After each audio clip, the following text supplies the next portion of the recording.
I told you beforehand that you were going to outkick the Olympic champ. Would you have said that was a medal? Yeah, probably. The thing is, there were a couple Olympic and global champs in there, so you know, it was an honest race. I thought it I think it played out pretty well for my strengths, honestly. And you know, fourth place, you're tantalizingly close to those medals, and you know, coming down that last 100, I could see 1, 2, 3, and you know, you're gunning for it, but mixed emotions here. You know, like, you know, fourth is the highest I've ever finished. You know, Americans don't usually finish too high in the 10K, but man, it was close. It was close. I think you have a shot for redemption.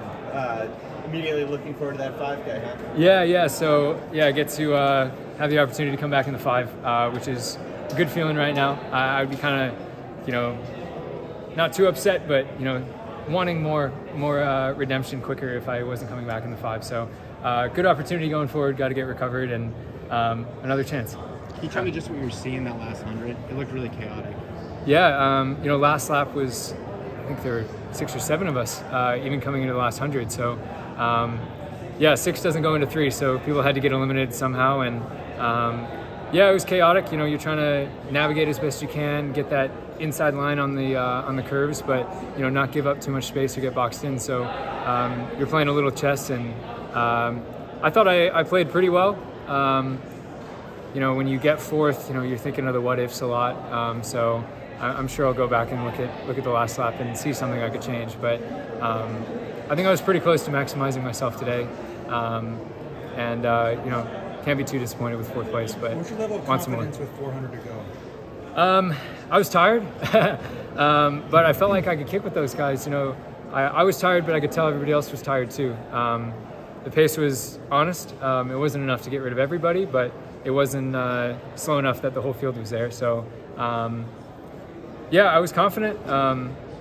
You know, it was a big confidence shift from a year ago in Tokyo. I think in Tokyo I was just trying to survive as long as I could and then see what I could do if I was there with a lap to go. And this time I was there with a lap to go and thought, you know, how do I navigate this? How do I move up? How do I be aggressive and try to get a medal? So definitely a mentality change. But yeah, hopefully can carry some motivation into the 5K. Or a feeling that you belong. Yeah, absolutely. Yeah, you know, before Tokyo, I would say I looked up to a lot of these guys. Thought they were on another level to me, and I feel like I'm in a position where, you know, I can mix it up with them. I can attack those guys, and you know, maybe there's a little more mutual respect now. Can you know, assert myself a little more, and yeah, it's definitely a mentality change. I do feel like I belong, and getting close. Do they recognize you now? They're like, oh, that's the American who's fifth last year. Maybe. You'd have to ask those guys. I don't want to assume anything, but yeah, I think over the past year I've been able to you know, gain a little respect from the East Africans. You know, they've historically dominated our sport, and you know, the U.S. has had flashes here and there over the past 50 years of distance running, but never a ton of consistency. You know, Galen has a few medals recently. Chelimo has a few medals. You look back in, you know, 70s, 80s, 90s, had some guys up there, but you know, would love to get a medal for the States. How did you feel about your positioning at the belt? Felt like it was decent. You know, these guys, they really give it a lot on the backstretch. So I wanted to keep the distance close on the backstretch, be in it with a lap to go, and then you know, 100 to go, you just give everything you have, and you're trying not to tense up. Obviously, you're tired, but you know, I was trying to tell myself, you know, relax this fast. You know, tensing up isn't going to do anything for you 9,900 meters in. So, you know, tried to maximize my kick, and you know, almost got into that top 3. But fourth is, I'd say I'm happy with it. How much did you watch that last lap, or the last 2 laps of USA's against Flicker, and did you have any specific takeaways about what you needed to do better? Yeah, you know, that race haunted me for a while. Was not happy at all with it. I was pretty frustrated after. You know, you don't want to take these teams for granted, but I really wanted to win that race, and I don't think I maximized myself on that day. Joe ran a great race. He was tactically sound, and obviously he's fit. But yeah, I felt like I could have improved a lot, you know, maybe taking it a little earlier. You know, my strengths at that time was being able to run 63s to 60s for a long time. Not so much run a 55 or a 54 or 53. So yeah, looking back, I probably didn't play those cards correctly, but thankfully still made it on the team, and can take those things going forward, and ran with a little redemption in the 5K at USA's. It was a little smarter there, I'd say. If I told you before this race that you beat Barega in Aragawa, That was the yeah, would I think that? Amateur. Yeah.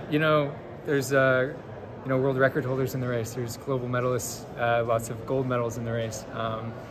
I thought I mixed it up well with them.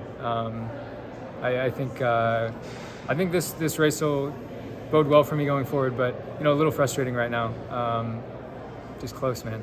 How does it feel having this stadium really kind of like trying to lift you and to just be with you at every step? Man, it felt great. 25 laps is a long time to focus if you're in the crowd, and you got the USA chant every lap. If I passed one guy in the race, the crowd went wild, even 10 laps in. So yeah, it was cool. There's a lot of people in the stands. I'm sure some people know a lot about distance running. I'm sure there's some people that don't. Maybe people watched and will follow the sport a little more closely now. So it felt good, man. It felt like home crowd. It felt like you were a major sport in the U.S. for at least 25-30 minutes. So it felt good. What do you know about the silver medalist? We don't know much about him. Do you know much about the guy who got the silver from Kenya? No, I don't know a ton. He showed up today. Sometimes the favorites have tough days. Some people come out of the woodworks. I wouldn't be surprised if he's there for the next 5-10 years. There's a lot of talent out there in the world, and I think I'm one of the talented ones now, so can mix them up. Thanks, man. Yeah, thanks guys. Appreciate it. Yeah, appreciate it.